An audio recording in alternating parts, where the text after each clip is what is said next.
What do we have left as a country? Right to life has been stripped. Right to equality has been crushed. Freedom from torture has been completely trampled. Freedom of expression has been silenced. Freedom of assembly is being limited. Freedom of movement has been blocked. Freedom of the media is being gagged. This is not the type of freedom that the Constitution of Kenya 2010 envisaged.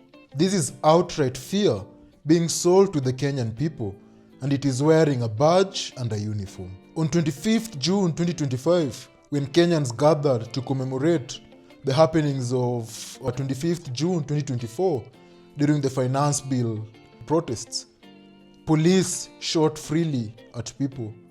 Tens of Kenyans lost their precious lives. Similarly, on 7th July 2025, this was doubled down on. More people lost their lives. It's almost now guaranteed that anytime there is a protest in this country, there's going to be a loss of life. Pointless loss of life. Over what?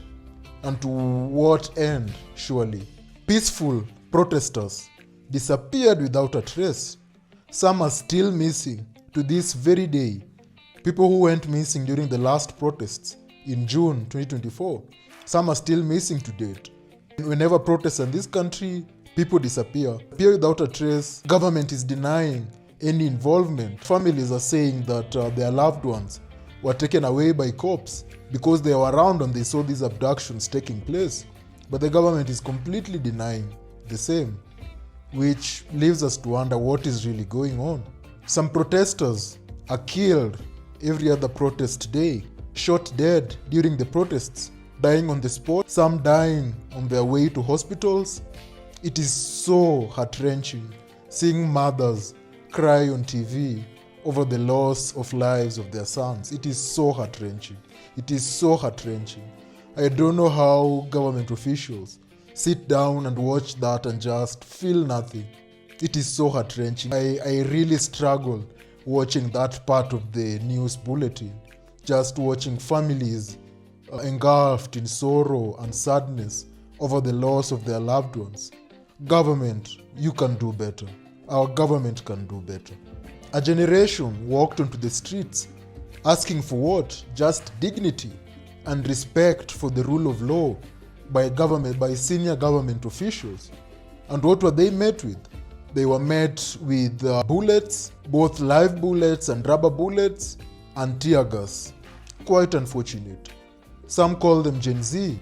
Just going out of the streets, armed with a flag, their phone, maybe some water, and just out to protest and demand for the respect for the rule of law.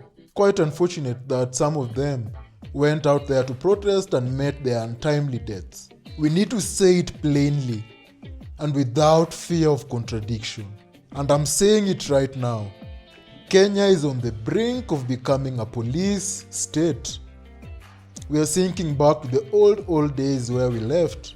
Quite unfortunate that the government is allowing deterioration for the rule of law and allowing our beloved country Kenya to fall back into becoming a police state. That is not how we envisaged this country to go when we are electing our leaders. Our leaders can do better than that, than turning this country into a police state. Quite unfortunate. And it is not even an exaggeration. It is a real, documented erosion of our constitutional rights and freedoms, live and in full HD. Article 37 of our Kenyan Constitution guarantees the right of every Kenyan to demonstrate, to picket peacefully, and call the government to account for any deviation from the rule of law. Article 33 guarantees the right of Kenyans to the freedom of expression, which unfortunately is being limited as we speak. We are expressing ourselves in this country out of fear. I'm shooting and I'm going to share this video, but I'm not sure how it's going to be received. I could be reprimanded for sharing this video out there, limiting my right to express myself the way I deem best. Quite unfortunate. Article 49 guarantees the right to due process, guarantees the rights of an accused person. If anyone is accused, maybe a protester is accused of breaching the law, There are legal processes in place that have to be followed by the police. The police are not allowed to take the law into their own hands and do as they please, shoot protesters and all that. That is not the case.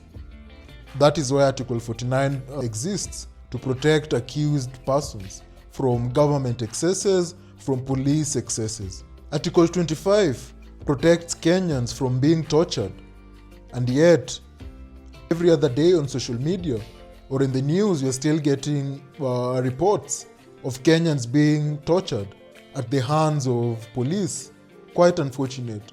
So when we see police dragging injured or half-dead Kenyans they have shot during protests, literally pulling them or dragging them on tarmac to God knows where, bundling peaceful protesters in unmarked cars, or shooting people in broad daylight, we are witnessing police brutality before our very own eyes, and the government is doing little to nothing to protect Kenyans from police brutality. We are also witnessing the deliberate dismantling of our Bill of Rights as guaranteed by the Constitution of Kenya 2010.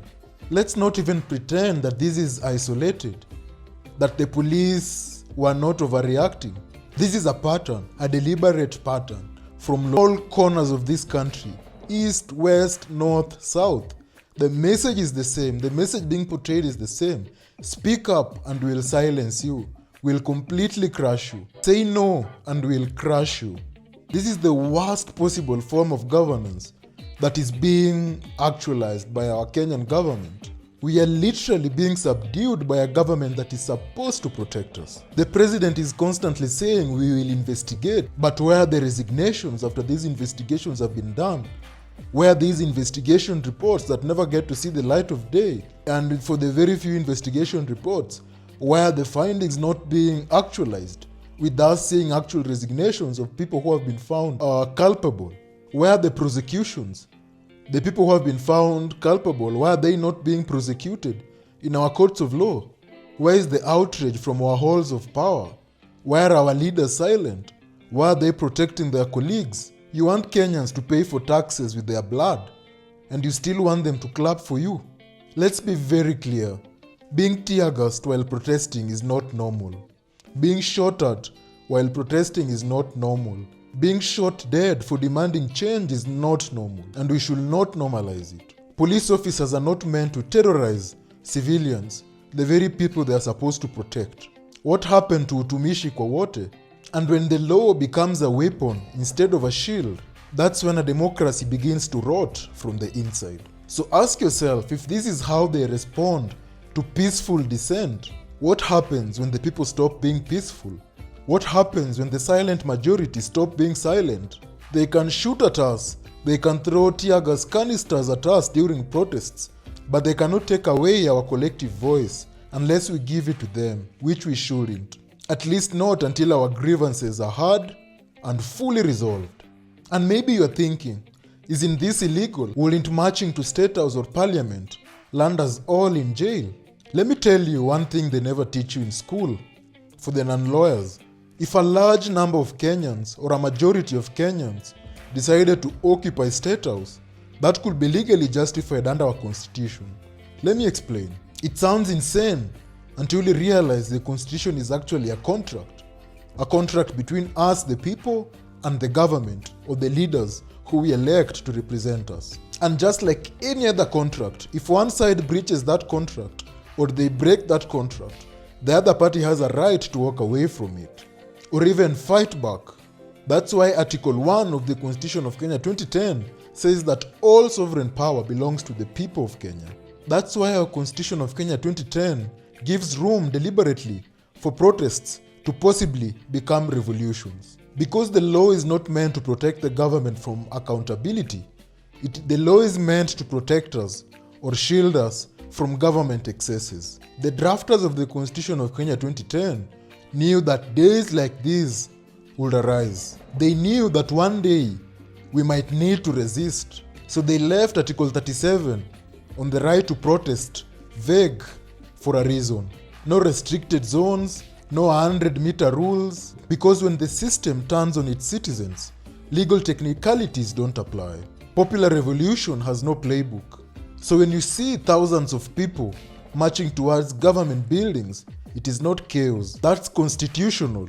That's the people reclaiming their power under Article 1 of the Constitution.